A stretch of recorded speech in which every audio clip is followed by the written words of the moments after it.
धनकुर गांव की रातें चीखों से कांप उठती हैं। ठाकुर रणवीर सिंह की हवेली से उठती दिल दहला देने वाली आवाजें पूरे गांव को दहला देती हैं।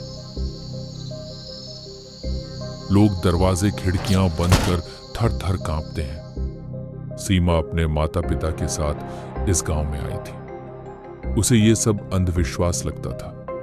वो यहाँ बने अपने दोस्त अभिषेक और रोहित से इस बारे में अक्सर बातें किया करती थी, लेकिन कभी यकीन नहीं करती थी। वो उसके सबसे अच्छे दोस्त रोहित की अचानक से गायब होने की खबर आई, तब उसके मन में भी डर सा आ गया। सीमा अपने कमरे में अकेली थी।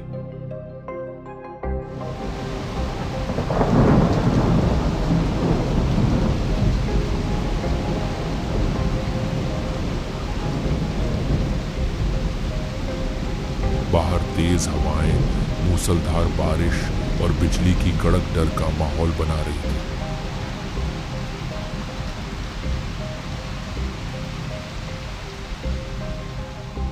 वो दरवाजे की तरफ बढ़ी।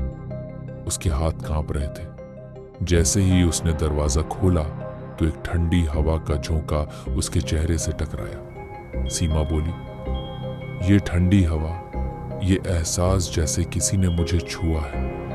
वो जल्दी से दरवाजा बंद कर देती है।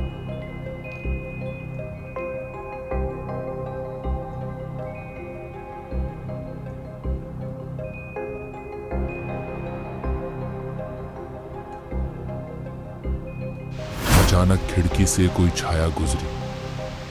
उसके दिल की धड़कनें तेज हो गईं। तभी खिड़की पर खड़खड़ाहट और एक परछाई अभिषेक की।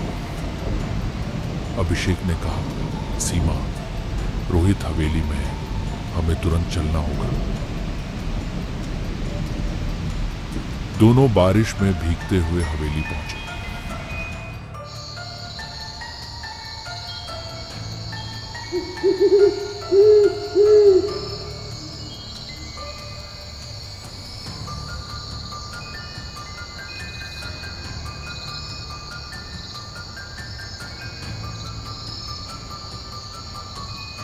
हवेली के दरवाजे के पास नीली और हरी रोशनी टिमटिमा रही थी। अंदर से भयानक संगीत और चीखें सुनाई दे रही थी।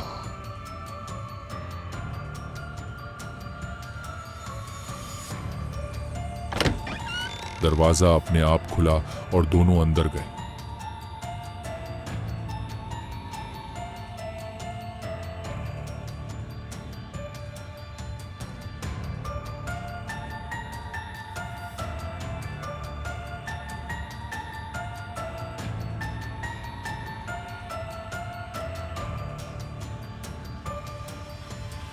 दीवारों पर लगी पेंटिंग्स हिलने लगी।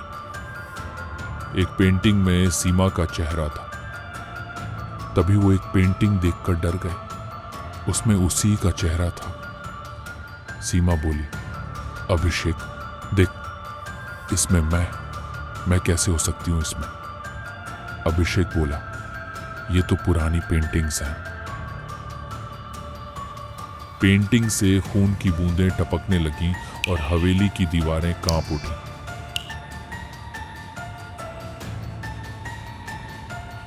सीमा बोली, ये क्या हो रहा है अभिषेक? हमें यहां से बाहर निकलना चाहिए। पर दरवाजा अपने आप बंद हो जाता है। हवेली में अचानक से भयानक सन्नाटा छा गया। वो दोनों ये सब देखकर बुरी तरह डर गए।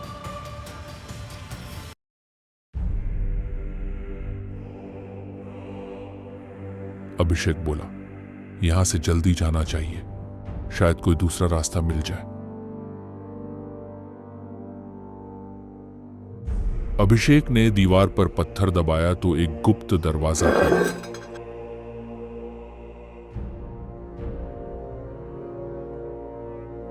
अभिषेक बोला, यह वही शक्ति है जिसे उस चुड़ैल की आत्मा ने यहां छोड़ा है। हमें रोहित को बचाना होगा। जैसे ही वो आगे बढ़े, कमरे की रोशनी गायब हो गई और अचानक से अंधेरा छा गया।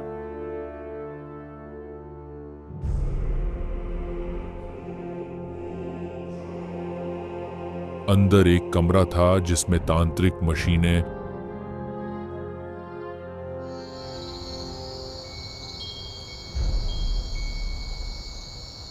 अजीब रोशनी और एक चबूतरे पर जंजीरों से बंधा रोहित था।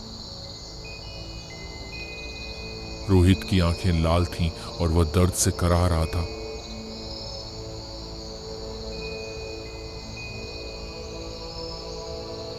मुझे बचाओ, ये आत्माएं मुझे मार देंगी। सीमा अचानक कांपने लगी। उसकी आंखों में सफेदी छा गई और आवाज बदल गई।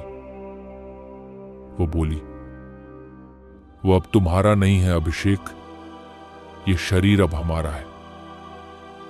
अभिषेक घबरा कर पीछे हट गया। उसके चेहरे पर घोर चिंता थी। उसे सीमा की बदली हुई आवाज सुनकर यकीन नहीं हो रहा था। क्या ये वही है? क्या ये वही लड़की है जिसे मैं इतने सालों से जानता हूं?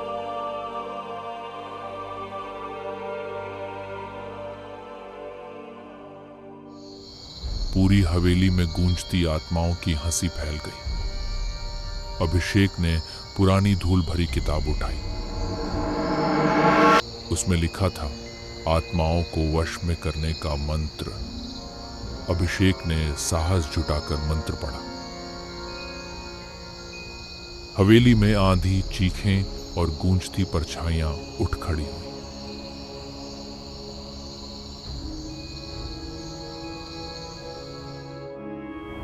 जैसे ही मंत्र पूरा हुआ, हवेली में गहरा सन्नाटा छा गया।